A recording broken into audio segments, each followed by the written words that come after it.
بسم اللہ الرحمن الرحیم۔ سورہ آل عمران آیت نمبر 6-7، اس سے جو پچھلی آیت گزری ہے اس میں یہی ہے کہ زمین اور آسمان میں جو کچھ بھی ہے وہ اللہ تبارک و تعالیٰ سے مخفی نہیں ہے، گویا کہ وہ اللہ تبارک و تعالیٰ کے علم کو بتایا گیا ہے کہ اللہ تبارک و تعالیٰ کا علم اتنا وسیع ہے کہ زمین میں آسمانوں میں جو کچھ بھی ہے سب اللہ تبارک و تعالیٰ کے علم میں ہے۔ اس آیت میں اللہ تبارک و تعالیٰ کی قدرت کو بتایا جا رہا ہے کہ اللہ تبارک و تعالیٰ کی قدرت اتنی ہے کہ ماں کے رحم کے اندر اللہ تبارک و تعالیٰ تمہاری تصویر بناتا ہے، تمہاری شکل بناتا ہے۔ هو الذی یصورکم، ہوا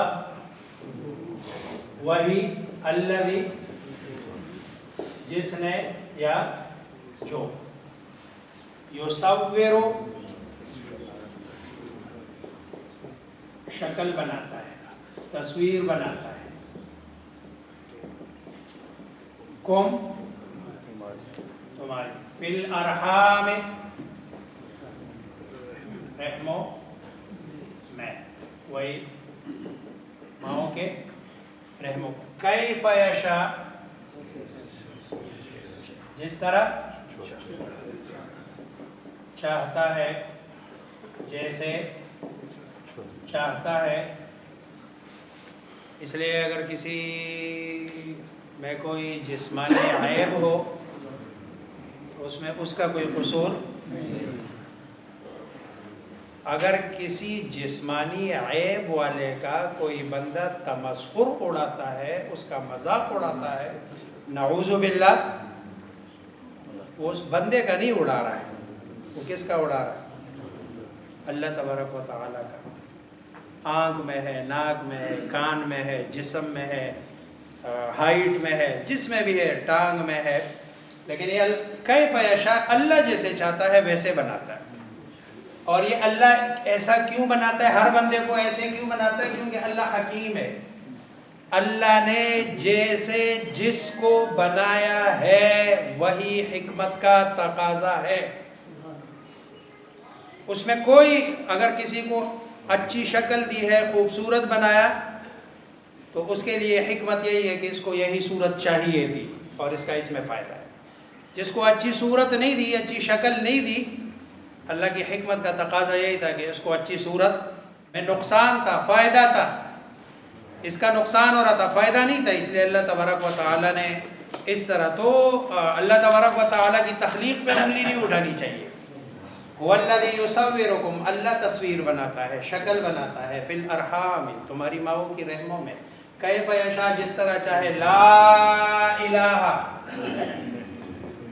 نہیں ہے معبود الا سوائے ہوا اس کے، عبادت کے لائق سوائے اس کے، جو اتنا جس کا علم اتنا زیادہ، اور علم کے ساتھ ساتھ اس کی قدرت اتنی وسیع، تو عبادت بھی اسی کی کرنی چاہیے۔ هو العزیز، اور وہ کیا ہے؟ زبردست ہے۔ کوئی نہیں کہہ سکتا کہ نہیں میری شکل ایسی نہیں، ایسی بنا دی جائے۔ اور حکیم،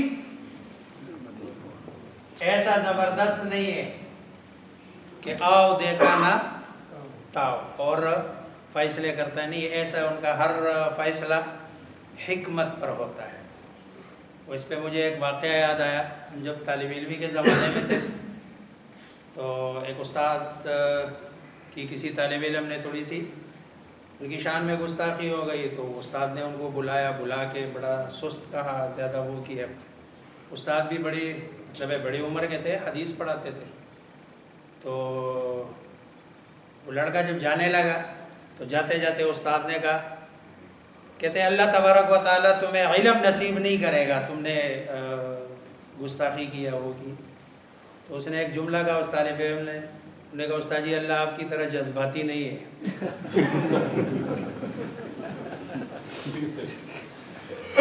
اب جب استاد نے سنا نا، ظاہری بات ہے وہ بھی علم ہے پیچھے، وہ رونے لگے اور اس کو بلایا، بلا کے سینے سے لگایا، کہتے ہیں آپ نے مجھے بہت بڑی حقیقت بتا دی اور بہت بڑی بات کی ہے آپ نے کہ اللہ کے فیصلے یہ آپ کی طرح جذبات کی بنیاد پر نہیں ہے، اللہ کے سارے فیصلے حکمت کی بنیاد پہ ہے، جس کے لیے جیسی حکمت ویسے اللہ تبارک و تعالیٰ کرتے ہیں۔ اس لیے کسی کے جسمانی اگر کوئی نقص ہے تو خود بھی بندے کو اس میں گلٹ نہیں فیل کرنا چاہیے کہ نہیں میرے، اور دوسرے کو بھی اس کو کمتر اپنے سے نہیں سمجھنا چاہیے۔ هو الذی انزل،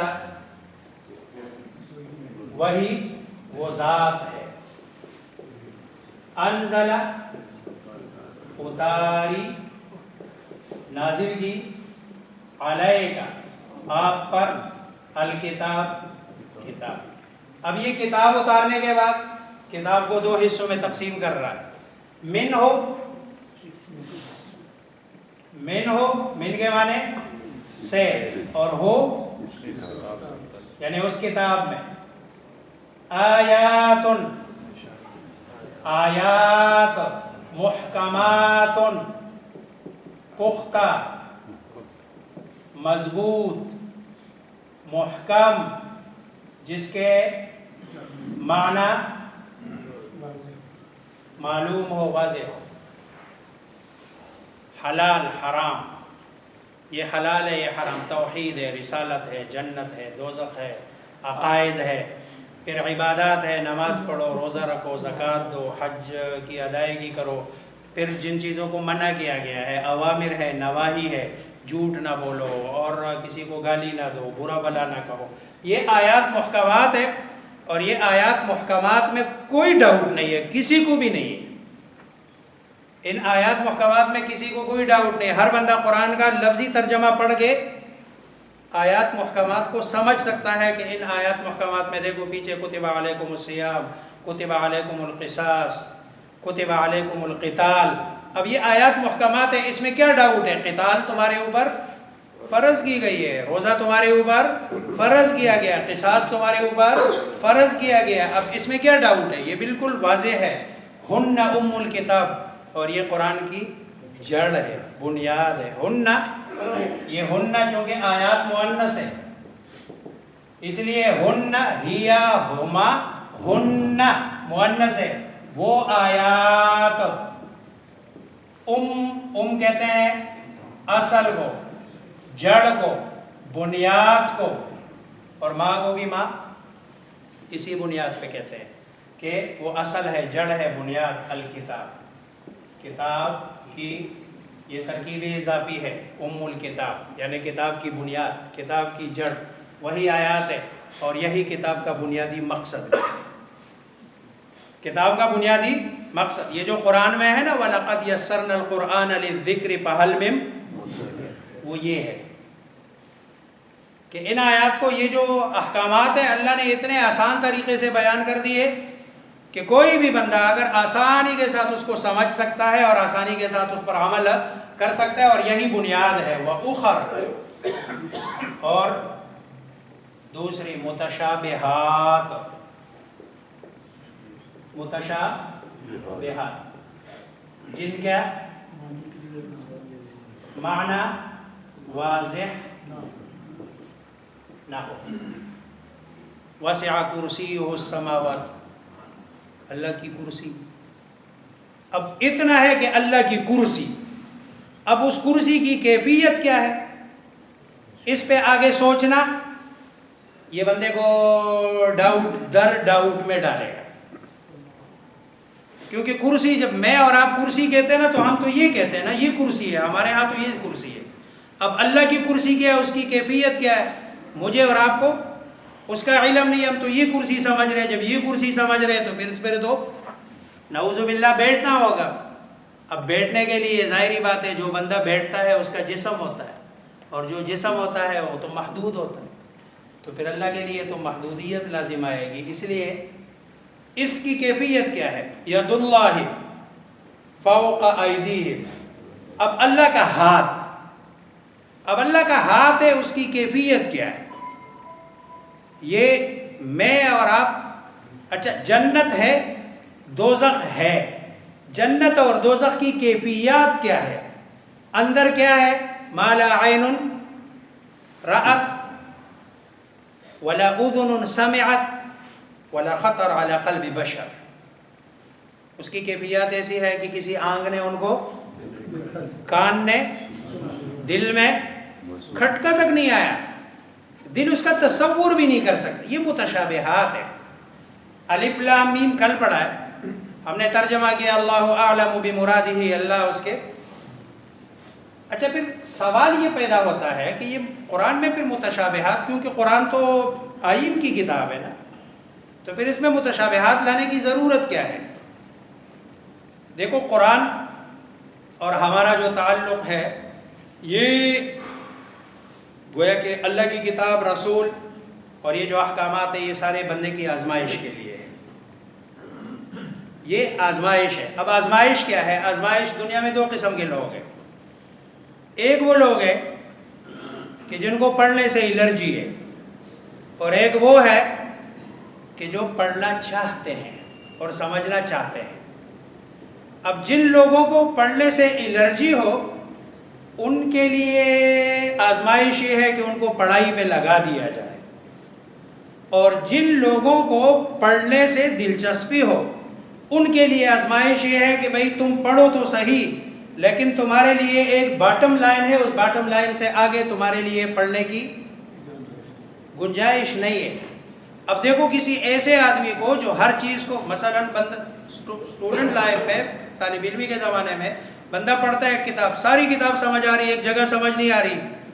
وہ جو زیادہ پڑھنے کی کا شوقین نہیں، وہ کہتے ہیں یار چلو بھاڑ میں جائے کوئی مسئلہ نہیں. لیکن جو پڑھنے کا شوقین ہوتا ہے وہ کہتے ہیں نہیں اس ٹیچر کے پاس، اس ٹیچر کے پاس، اس ٹیچر نہیں، میں اس کو سمجھ کے ہی چھوڑوں گا. اللہ بتا رہے ہیں کہ بھئی یہ جو آیات محکمات ہے یہ ان لوگوں کے لیے آزمائش ہے کہ جو لوگ قرآن کو نہیں پڑھتے ہیں.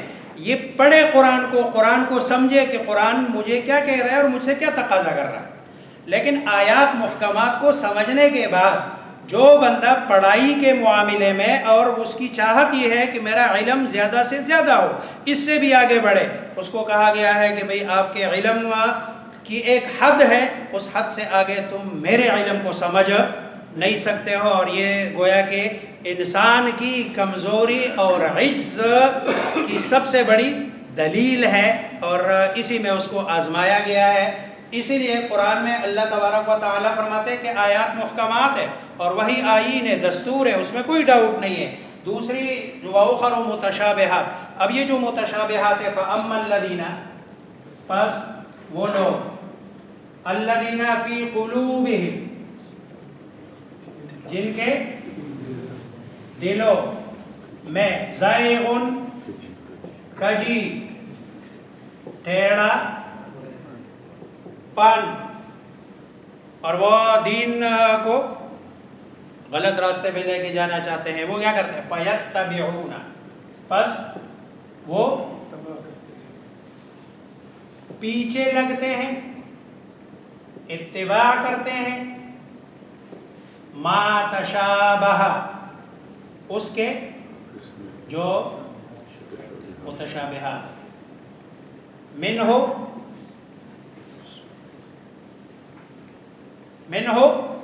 الکتاب، اس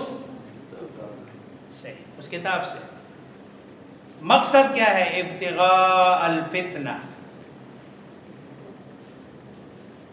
فتنہ، فساد تلاش کرنے کے لیے، چاہنے کے لیے، گویا کہ وہ فتنہ برپا کرنا چاہتے ہیں، فساد پھیلانا چاہتے ہیں. دیکھو نا قرآن میں تو یہ بھی ہے وسع کرسیہ السماوات، اب اللہ کی کرسی، ید اللہ، اللہ کا ہاتھ، یہ اللہ کا ہاتھ کیسے ہوگا؟ پھر اس کی کیفیات کے پیچھے پڑتے ہیں، اور جب بندہ اسی کیفیات کے پیچھے پڑتا ہے تو ایز دا اینڈ اس کا ذہن کدھر ہو جاتا ہے؟